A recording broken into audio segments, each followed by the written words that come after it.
Hello BookTube, it's Leah Cooper here, and today I'm bringing you kind of a Friday reads slash July check-in. This isn't necessarily a July wrap-up part one just because I've actually only finished 3 books so far this month. It's been a very slow start to the month. It's a check-in where I talk about the things I've read in the first half of the month and also what I'm currently reading and what I plan to read kind of this weekend. The first thing I read this month was Adrift by Isabel Adler. This is a sci-fi MM romance kind of in the vein of Firefly.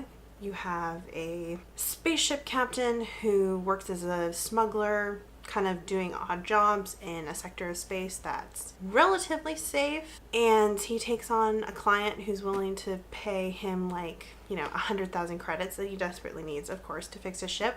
And all he has to do is let the operative for his client fly his ship to an asteroid, retrieve an artifact, and fly the guy back. So easy money. And of course, everything kind of goes wrong. He feels an immediate attraction to the agent. A bunch of kind of bad past dealings for the captain catch up with him, which sends the whole mission spiraling wildly out of control. This book is published by 9 Star Press, which is a small independent queer publishing house. So it was a fine story.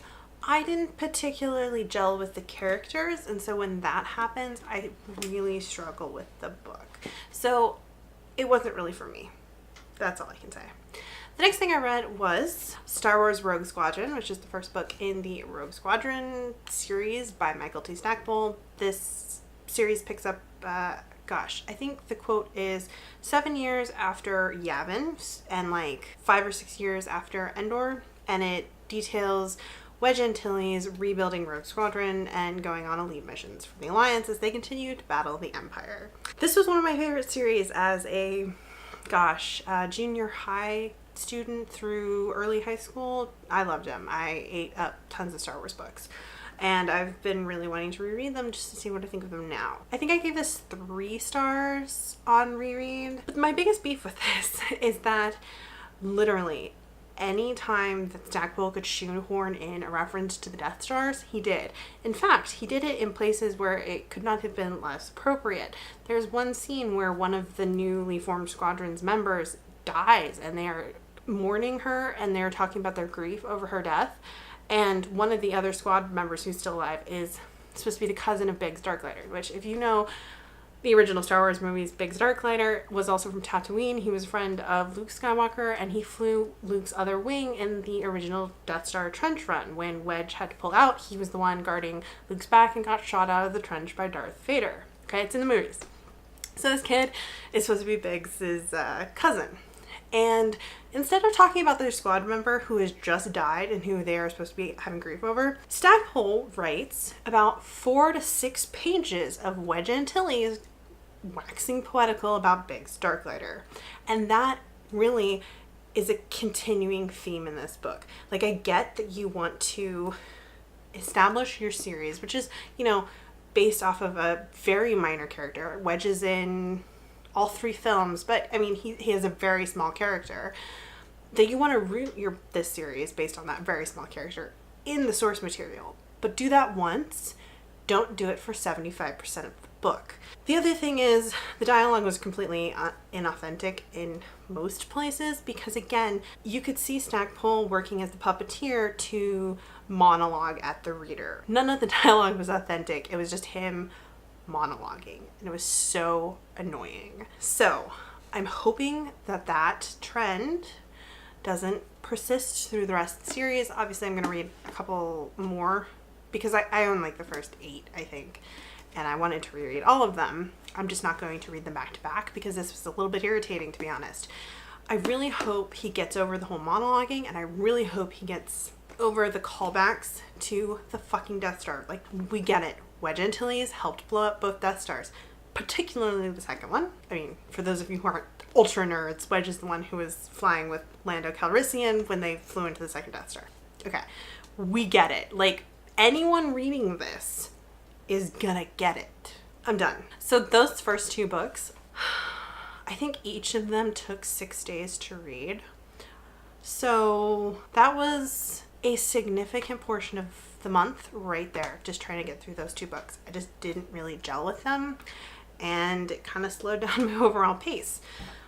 Irregardless, the next thing I read, I have to figure out where I put it.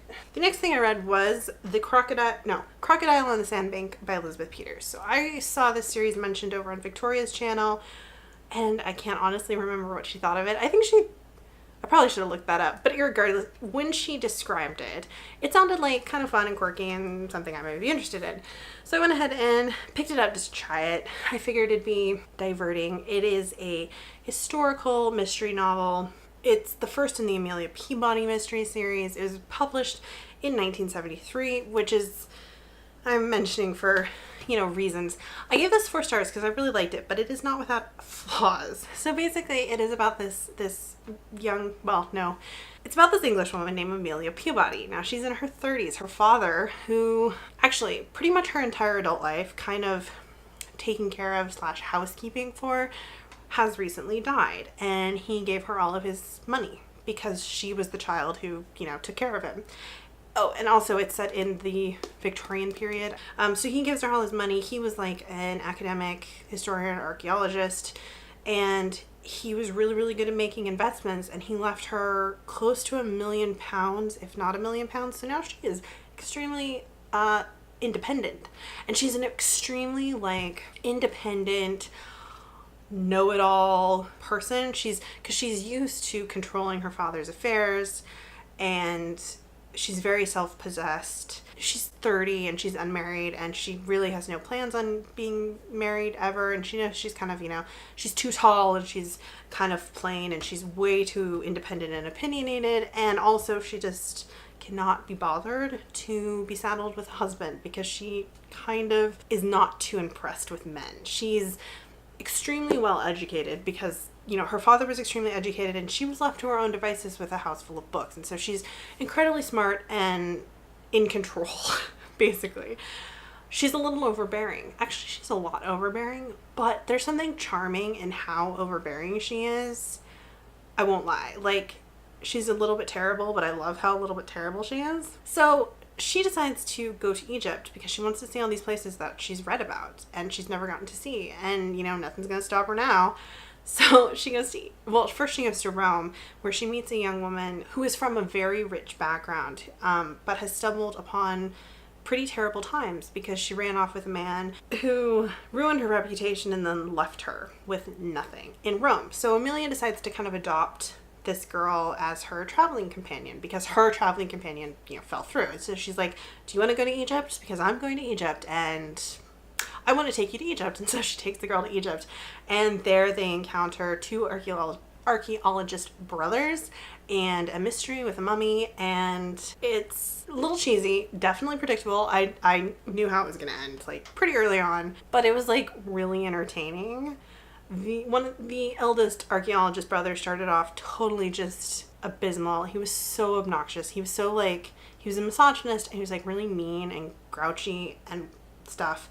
But as the book went along, you kind of saw that it's more, he's really terrible at communicating with people he actually likes, because he's actually not the worst person to people he really hates and is trying to manipulate. So there was actually some character depth that I appreciated. Obviously, since this is a book from the early 70s and it's about English people in the Victorian era going to Egypt, there is definitely imperialism and white savior trope stuff in here. So that's why I say it's not a perfect book. And I'm kind of torn on how I feel about that stuff, because it's not inaccurate, it's not out of character probably, but it's not great either. So I would say pick this up with a grain of salt. There are definitely English people expressing superior and sometimes less than complimentary opinions about people that they call savages or uneducated religious fanatics and stuff like that.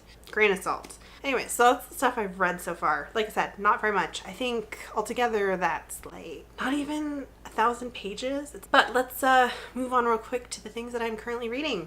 I have been working my way through In the Night Garden by Catherine and Valente. I'm about 170 pages in. This is one of Valente's older works. It's from 2006, and it is about a girl who lives in the garden of a sultan's palace. She lives in the garden of the sultan's palace, I think. She's an outcast because she has these tattoos around her eyes that she was like born with, and everyone thinks she's like cursed by an evil spirit.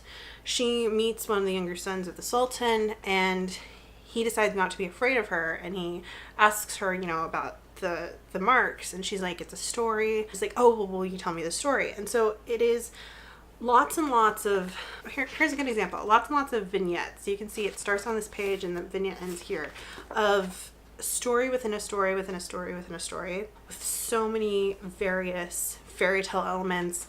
I'm really liking it. I like the style. I'm liking it so much more than Palimpsest. And I actually really like all of the characters in it. The other thing I'm reading this weekend is a book called Tomorrow's Kin by Nancy Kress. This is the first book in a new series or trilogy called Yesterday's Kin, being put out by Tor, I believe.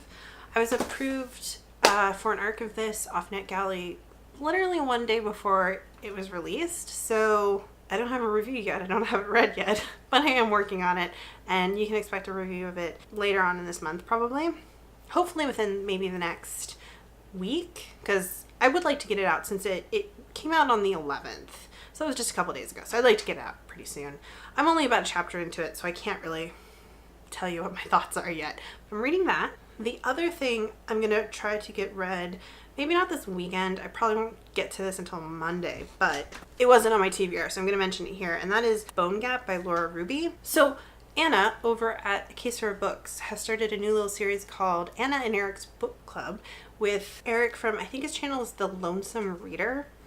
I'll leave a link to their introductory video down below. I would totally suggest you check it out. So anyways, they started a little book club where they picked out like 8 books, recent releases. They'd really like to see get more attention, and they're going to be talking, they're basically going to be like reading 2 of them per month and then talking about them. And this is not like coming up this next month on their discussion, but it is one of the books that they picked for the next 6 months, I think. And it was one that I've heard a couple people talk about on BookTube. I don't know if anyone's really liked it, but it sounded really interesting. But I think it's about like a small town where weird things happen and a girl goes missing. And possibly her friend is convinced that it's not just ordinary weirdness going on in the town. When I read the first little bit of the synopsis, it sort of made me think of Welcome to Night Vale.